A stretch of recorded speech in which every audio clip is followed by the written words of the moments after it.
Hello, I'm Humphrey from Carnegie Mellon. I'm here to talk about ReCompFig, a method for designing reconfigurable kinematic devices using compliant mechanisms and tensioning cables. In this work, we are using compliant mechanisms to create mechanically simple structures that are easy to design and make, and add tensioning cables to adjust a device's kinematic affordances in real time.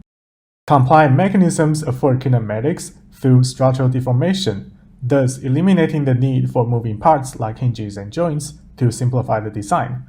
They are typically made of two types of elements. One is rigid stages.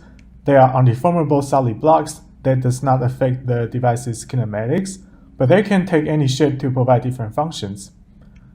The other is flexures, in this case rods, that have a slender aspect ratio that makes them quite easy to deform in certain ways. The flexures will bend to allow motion, and the enabled motion depends on the rod's layout. But compliant mechanisms are still not reconfigurable. That's why we're adding cables as an additional element. Cables are identical to the rods, but have an even more extreme aspect ratio. So when we loosen the cables, the device will become free to move.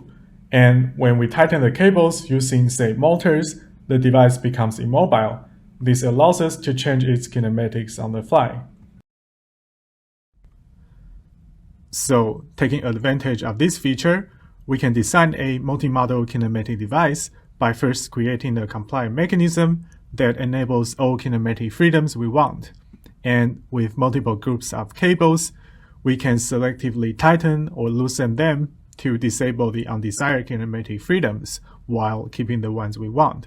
This way, the device will be able to provide distinct kinematic affordances for different situations. We also add stretchable sensors to allow detecting interactions. The sensor's stretchability provides no kinematic constraints, but their resistivity changes when stretched, so we can use it to detect how the device is being deformed and interacted. We provide a design tool to support users create the desired functions, modes, and devices. These devices can be easily fabricated using a desktop 3D printer and an Arduino controller.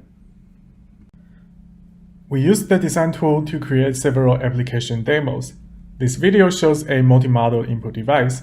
In one mode, the device is free to translate along a single direction to simulate a slider. The signals were used to adjust the color of the background screen. When we adjust the cables, the slider now becomes a twisting knob that we can use to control a dial on screen. The reconfiguration takes no more than half a second. Finally, the device can be reconfigured into a joystick to control objects on screen. A device like this can change its functions depending on the interaction context, thus making physical input devices more versatile and adaptive. Compliant mechanisms are also miniaturizable. We leverage this feature to create tangible pixels and arrange them in an array to form a kinematic display. Depending on how the cables are tightened and loosened, the pixels may provide the affordance of different surfaces. If the cables are loosened, the pixels are quite deformable, simulating the hand feel of touching a soft, deformable surface like mud. Yet, when we tighten the cables, the pixels become rather rigid and undeformable, creating the sensation of rigid surfaces like dried earth when you touch them.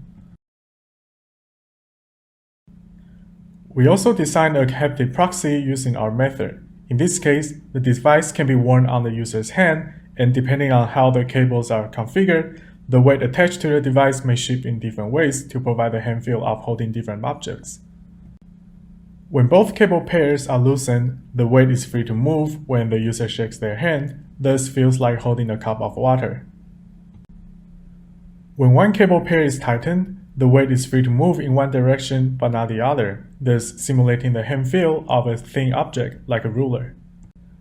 Finally, when both cable pairs are tightened, the weight is no longer mobile, and the hand feel will become stiff and firm, simulating that of an aluminum bar. There's also an opportunity to connect the device with artificial reality contents to provide on-demand tangible feedback, like changing the hand feel depending on what the player is holding in a VR game.